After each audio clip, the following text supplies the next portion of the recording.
ఈ వీడియోలో 'రామం రాఘవం' Telugu movie review అయితే తెలుసుకుందాం. నిన్న నైట్ అయితే ప్రీమియర్స్ చూసి రావడం జరిగింది భయ్యా.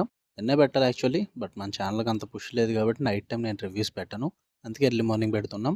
ఈ మూవీ వచ్చేసి సముద్రకని గారు అయితే యాక్ట్ చేయడం జరిగింది. అండ్ ధనరాజ్ గారు అయితే స్టోరీ, స్క్రీన్ ప్లే, డైరెక్షన్ అయితే ఇవ్వడం జరిగింది. First things first, story plot వచ్చేసి ఎప్పటి నుంచో చూస్తున్న స్టోరీ టెంప్లెట్ భయ్యా. కొత్తగా అయితే ఏం లేదు. తండ్రి కొడుకు అయితే ఉంటారు. కొడుకు చాలా బేవర్స్‌గా అయితే తిరుగుతూ ఉంటాడు.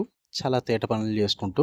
మరి తండ్రేమో తన్నేమో మారుద్దామని అయితే చూస్తుంటాడు. చివరికి ఏం జరిగింది? మరి కొడుకు మారాడా లేదా? మరి తండ్రి ఏం చేశాడు? వీటి చుట్టూ నడిచే స్టోరీయే 'రామం రాఘవం'. ఫుల్ రివ్యూలోకి వెళ్ళిపోయే ముందు మీరు కనుక ఛానల్‌కి కొత్తగా వచ్చుంటే వెల్కమ్ టు స్క్రీన్ స్పేస్. వీడియోని ఖచ్చితంగా లైక్ చేయండి.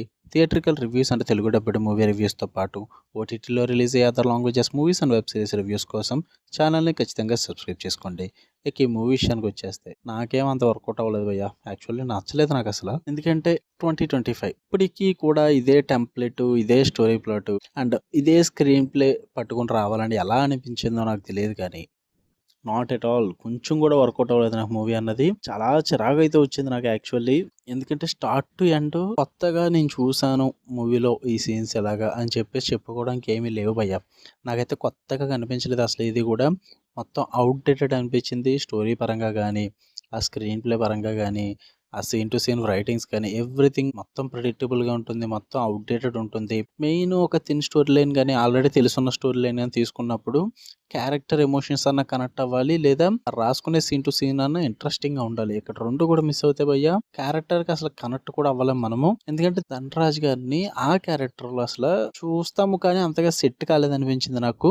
అందువల్ల అసలు కనెక్షన్ అయి కుదరదు. ఏదో చాలా హడావుడిగా ఉంటుంది భయ్యా. ఫస్ట్ ఏంటంటే కొడుకు అన్ని తేట పనులు చేసుకుంటూ వెళ్ళిపోవాలి. ఎంత బ్యాడ్ నేమ్ కుదిరితే అంత బ్యాడ్ నేమ్ వాడి మీద వేసేయాలన్నట్టు ఏది పడితే అది చేసుకుంటూ వెళ్ళిపోతుంటారు అనమాట. కనెక్షన్ ఉండదు. తర్వాత ఇంటర్వెల్ బ్లాక్ అంటారు, హడావిడి చేస్తారు. అమ్మ అనిపించింది నాకైతే ఇంటర్వెల్ బ్లాక్ చూసాక. ఇంకా లాస్ట్ కి ఒక మెసేజ్ ఇచ్చేద్దాం అన్నట్టు కొడుకు ఎలా మారిపోయాడో చూపించేస్తారు. చాలా సింపుల్ గా మారిపోతాడు అనమాట. అంతే. ఇందులో కొత్తగా చూడడానికి అసలు తీయడానికి ఏం లేదు మరి. నేను యాక్చువల్లీ చాలా ఇంట్రెస్ట్‌గా వెళ్ళా మూవీకి. యాక్చువల్లీ బాగుంటుందనే వెళ్ళాను నేను. టీజర్, ట్రైలర్స్, ఇంటర్వ్యూస్ ఇలా నేను చాలా ఫాలో అయ్యాను నేను. యాక్చువల్లీ కొద్దో గొప్ప హోప్స్ ఉన్నాయి నాకు ఈ మూవీ మీద. బట్ ఎళ్లి కూర్చున్నాక మాత్రం సాటిస్ఫాక్షన్ కూడా లేదు భయ్యా అసల. కొత్తగా చూసానన్న ఫీల్ లేదు, ఇంట్రెస్ట్ లేదు, ఏమీ అనిపించలేదు నాకు. చాలా అవుట్‌డేటెడ్ అనిపించేది మూవీ అయితే. మీరు చూద్దామనుకుంటే థియేటర్స్‌లో రన్ అవుతుంది. మీ దగ్గర అమౌంట్ ఉండి, మీ దగ్గర టైం ఉంటే మీరెళ్ళండి భయ్యా. నేనైతే ఎవరిని ఆపను, వెళ్ళొద్దని కూడా చెప్పను. నాకైతే నా ఒపీనియన్ పరంగా నాకైతే నచ్చలేదు మూవీ. మీకెలా అనిపిస్తది ఏంటన్నది నాకైతే తెలీదు. మీ ఇష్టం, వెళ్దామనుకుంటే ఎళ్ళొచ్చు. ఓకే. మీకు కనుక రివ్యూ నచ్చితే వీడియోని లైక్ చేయండి. ఛానల్‌ని ఖచ్చితంగా సబ్స్క్రైబ్ చేసుకోండి. For more interesting videos tap the bell icon. Love you all. By.